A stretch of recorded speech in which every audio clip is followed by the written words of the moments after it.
ભાવનગરમાં ધૂળેટીની જાહેર ઉજવણી બદલ દંડ કરવામાં આવ્યો। જાહેરમાં રંગોત્સવ ઉજવનાર સંસ્થાને 1.5 લાખનો દંડ કરવામાં આવ્યો છે। ગંદકી સાફ ન કરવા બદલ મનપાએ દંડ ફટકાર્યો। રંગોત્સવ બાદ રસ્તા પર કલરના થર જામતા દંડ કર્યો છે। જન વિકાસ પરિષદ SY ઇવેન્ટ દ્વારા આ કાર્યક્રમ યોજાયો હતો।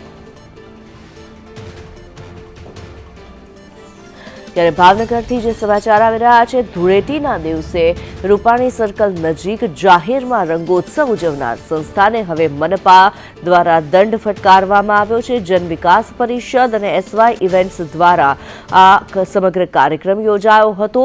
ધૂળેટીની ઉજવણી કરવામાં આવી, રંગોત્સવ ઉજવવામાં આવ્યો, પરંતુ ત્યારબાદ જે છે જાહેર સ્થળો પર રસ્તાઓની ઉપર જે રંગોના થર જામેલા જોવા મળ્યા હતા, જે ગંદકી જામેલી જોવા મળી હતી, તે ગંદકી સાફ ન કરવા બદલ આ દંડ ફટકારવામાં આવ્યો છે।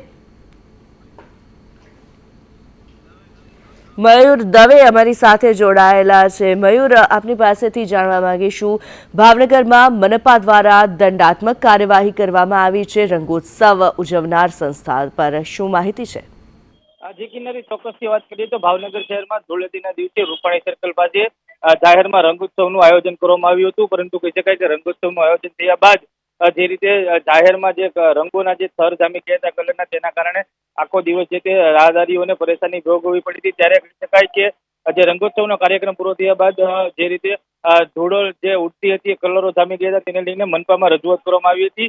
એટલે મનપાએ જે છે તે ગંદકી સાફ નહીં કરવા બદલ ઇવેન્ટ મેનેજમેન્ટમાં જે જન વિકાસ પરિષદ છે અને SY ઇવેન્ટ યોજી હતી, તેમના ઉપર 1.5 લાખ રૂપિયાનો દંડ છે તે ફટકારવામાં આવ્યો હતો। આ ઉપરાંત મનપાને જે રીતે ફરિયાદ મળી હતી, ત્યારે મનપા દ્વારા તાત્કાલિકના ધોરણે સફાઈ કામદારો મોકલી અને જે રીતે કલરના થરો જે જામ્યા હતા તેને હટાવવાની કામગીરી પણ કરવામાં આવી હતી। ત્યારે કહી શકાય કે મનપા દ્વારા ઇવેન્ટ મેનેજમેન્ટ જેને યોજ્યો હતો તેને 1.5 લાખનો દંડ ફટકારવામાં આવતા જે છે શહેરમાં છે તે ચર્ચા જોવા મળી હતી। કિન્નરી, જી ધન્યવાદ મયુર આ માહિતી માટે।